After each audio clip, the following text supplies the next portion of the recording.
بسم اللہ الرحمن الرحیم۔ السلام علیکم ناظرین، آج کی اس ویڈیو میں ہم بات کریں گے مور کو جنت سے کیوں نکالا گیا۔ مور جتنا اب خوبصورت ہے اس سے کئی زیادہ جنت میں خوبصورت تھا۔ مور کی خوبصورتی پہ سبزی پرندے فدا تھے، لیکن ان سب خوبیوں کے باوجود مور سے ایسی کون سی خطا ہو گئی تھی جس سے اللہ تبارک و تعالی نے مور کو جنت سے نکال دیا۔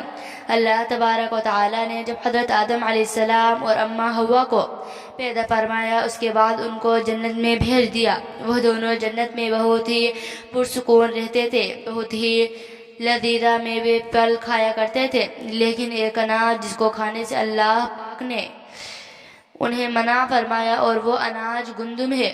چونکہ شیطان حضرت آدم علیہ السلام کی وجہ سے ہی جنت سے نکالا جا چکا تھا، اسی وجہ سے شیطان کو حضرت آدم علیہ السلام سے دشمنی ہو گئی تھی۔ شیطان یہ چاہتا تھا کہ وہ کسی بھی طرح حضرت آدم علیہ السلام کو جنت سے نکال دے اور ساتھ میں اماں حوا کو بھی جنت سے نکال دے۔ جب شیطان کو یہ خبر ہوئی کہ حضرت آدم علیہ السلام کو تمام میوے کھانے کی اجازت ہے لیکن گندم کھانے کی اجازت نہیں ہے، تو وہ شیطان انتقام کی آگ دل میں لیے جنت کے دروازے کے پاس بیٹھ گیا اور 300 سال تک وہاں پر بیٹھا رہا کہ کوئی جنت کے دروازے سے باہر آئے اور شیطان اس سے بات کر سکے۔ ایک دن اچانک سے مور جنت سے باہر آ گیا۔ شیطان اس کو دیکھتے ہی بہت خوش ہوا۔ شیطان نے پوچھا، اے خوبصورت پرندے، تم کون ہو؟ مور بولا، میں مور ہوں، اب تم اپنا تعارف کراؤ۔ شیطان نے جواب دیا کہ میں عالم قروبیہ کا ایک فرشتہ ہوں، اللہ پاک کی عبادت سے ایک پل بھی غافل نہیں ہوں۔ میں چاہتا ہوں کہ میں جنت میں جاؤں، وہاں کی نعمتوں کو اپنی آنکھوں سے مشاہدہ کروں۔ شیطان مور سے کہنے لگا کہ تم مجھے جنت کے اندر لے جاؤ، میں تمہیں 3 ایسی باتیں بتاؤں گا جس سے تمہیں ابدی زندگی حاصل ہو جائے گی، تمہیں بڑھاپا اور بیماری نہیں آئے گی، تم ہمیشہ جنت میں ہی رہو گے۔ شیطان کی یہ باتیں سن کر لالچ میں آ کر مور نے کہا کہ مجھ میں تو اتنی طاقت نہیں ہے کہ میں تمہیں جنت کے اندر لے جاؤں، لیکن ایک سانپ میرا دوست ہے، وہ شاید تمہیں مدد کر سکے۔ یہ کہہ کر مور سانپ کے پاس آیا، اس کو ساری بات بتائی۔ سانپ بھی شیطان کی باتوں میں آ گیا اور بہت خوش ہوا۔ پھر شیطان کو اپنے منہ سے میں چھپا کے جنت میں داخل ہو گیا اور یوں شیطان اپنی چال میں کامیاب ہو گیا۔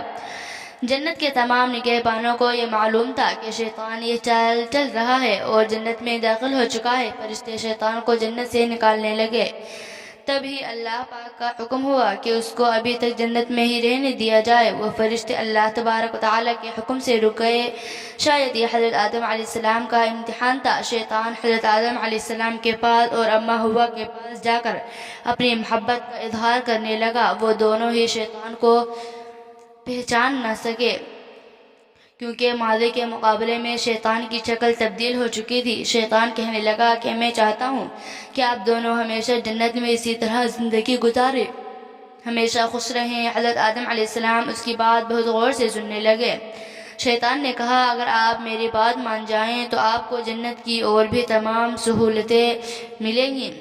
حضرت آدم علیہ السلام شیطان کے بہکاوے میں آ کر کہنے لگے کہ یہ کس طرح ممکن ہے؟ شیطان کہنے لگا، ایک گندم کا دانہ اگر آپ دونوں چکھ لیں تو آپ کو ابدی حیات حاصل ہو جائے گی اور آپ جنت میں ہی رہیں گے۔ یہ وہ دونوں ہی شیطان کو پہچان نہ سکے کیونکہ ماضی کے مقابلے میں شیطان کی شکل تبدیل ہو چکی تھی۔ آپ جنت میں ہی رہیں گے۔ یہ بات سن کر حضرت آدم علیہ السلام کے دل میں رجحان پیدا ہوا، لیکن ان کا دل میں اللہ کی نافرمانی کا خوف غالب ہوا۔ جبکہ اماں حوا شیطان کی باتوں میں آ گئی، جس پر اماں حوا نے حضرت آدم علیہ السلام کو راضی کر لیا۔ پھر اس کے بعد ان دونوں نے اس گندم کے دانے کو چکھ لیا۔ جیسے ہی گندم کا دانہ ان کے اندر گیا تو دونوں ستر واضح ہو گئے، جس کے بعد دونوں اپنے اپنے ستر چھپانے لگے اور خوف خدا سے کانپنے لگے۔ ایسے دوران اللہ تبارک و تعالی نے فرشتوں کو یہ حکم دیا کہ حضرت آدم علیہ السلام اور اماں حوا دونوں کو زمین پر اتار دو۔ حضرت آدم علیہ السلام کو سری لنکا کے قریب نیچے زمین پہ بھیج دیا، جبکہ اماں حوا کو جدہ کے سرزمین پہ اتارا گیا۔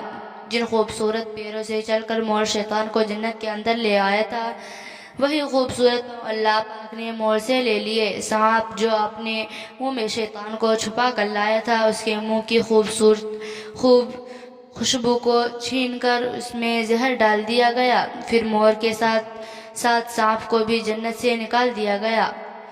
تو آج کی ویڈیو ہماری آپ کو کیسی